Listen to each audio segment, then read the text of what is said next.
government house. Right person. यहाँ पे सब लोग कैदी लोग रहते थे जिन्होंने क्राइम किया था ना उनके लोग यहाँ पे था यहाँ पे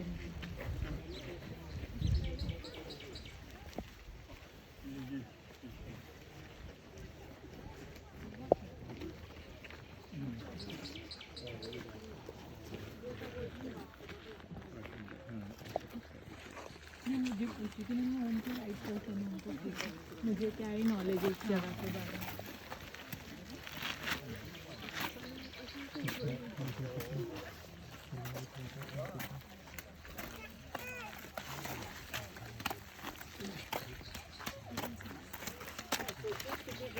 Of numbers, over a 12-year period, 1,200 people came to this little island.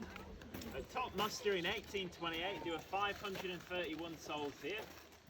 386 of them were convicts. There were 95 soldiers, a few civilians, and then that year there were also 27 children. Quite a strange place to be a child on Sarah Island. However, don't worry about them, they weren't convicts. They were the children of the people who worked here who just decided to bring them along for a holiday. People who worked here, one's in charge, lived right here in Government House. 4 luxurious cottages were right here. You can see them, they've been outlined. Right, each one had a central fireplace, 2 large rooms, a veranda overlooking the workforce and this wonderful view. Private vegetable gardens, and not a bad spot to be. They were home to the commandant, who lived there, a surgeon, a military officer, and at the end the religious leader of Sarah Island. Quite a lot of people lived here over the years, but I'll give you a summary of the first few so you can get an idea of what kind of leadership we had running this place.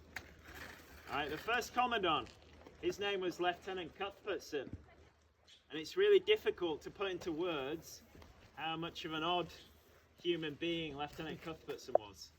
Alright, so I'll tell you how his close mates described him. In literature, they described him as being a sadistic bully. That was his close mates, by the way, that called him that. Our official convict records describe Cuthbertson as being a gentleman who holds peculiar qualities. You can only imagine what that meant in the 19th century. He was quite a nasty person, it turns out, but in the end he did accidentally drown just off the island, Christmas Eve 1823. Now, the stories say he was returning on his boat from the Gordon River. He was overturned by a wave and he was thrown into the water. This wasn't uncommon, but in this case, Cuthbertson was right there, just off the edge of the island. Right there, you'd have all seen him. You'd have been close enough to see the expression on his face as he called out for help, and I'm sure you'd have seen him quite vigorously waving his arms as well. I know what you're thinking though, the convicts did the same. They dropped tools and just waved back. They said goodbye to the sadistic bully Lieutenant Cuthbertson. That was the end of him. The first 2 doctors that lived in this house were quite mad. The third one, finally, Dr. Garrett, he was an excellent surgeon. Exactly what this island needed. However, he was only an excellent surgeon when he was sober.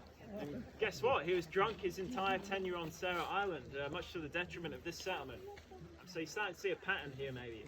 In the third house, Major Champ lived there eventually. Military officer, quite a notorious character. He went down in the history books, so I'll tell you his story a bit later on. In the final house, a bit of normality. Reverend William Schofield and his wife Martha, they were Wesleyan Methodists. It was their job to bring comfort and religion to Sarah Island. Now, in the end, they brought quite a lot of comfort to this island, and in turn, a lot of convicts became religious. They had a lot of converts whilst they were around. Most of them were genuine, but there were some who were a bit less genuine. They were just taking advantage. One example of that is Thomas Day.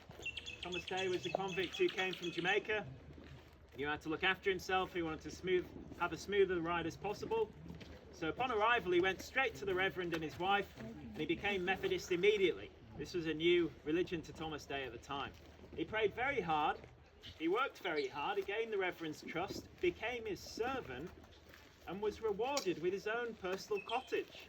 You can see Thomas Day's fireplace right there on the corner. Still half standing, must have been quite a cosy place, not a bad spot. So he did well for himself. Thomas Day became a Methodist and got his own cottage on Sarah Island. A few years later, he was sent to Port Arthur. whilst he was over there, he became a Catholic and got his own cottage there as well. He was never afraid to try new things, Thomas Day. Now, you had to do what you could to look after yourself out here at the end of the earth. Now, there's an oven over in the back corner, if you haven't seen it yet. It looks a bit like a pizza oven. That's a colonial cook's workstation. All the commandant's meals are prepared there. And they even have hot water being prepared in the urn there. Leaders had it that bad. Quite a luxurious lifestyle here with their servants caring for them 24 hours a day. The convicts didn't get the same deal. So I'm sure you can imagine their accommodation was a bit different. I'll show you that on the other side of the aisle. But first of all, we're going to go talk about those brick structures over there. There were only ever 2 brick buildings built on this island. They're still half standing. Before I tell you about the first one, have a look at the layout before you read the sign and see if you can give me some guesses as to what the original purpose of that building was. It's quite an unusual spot. So we'll just head over there now.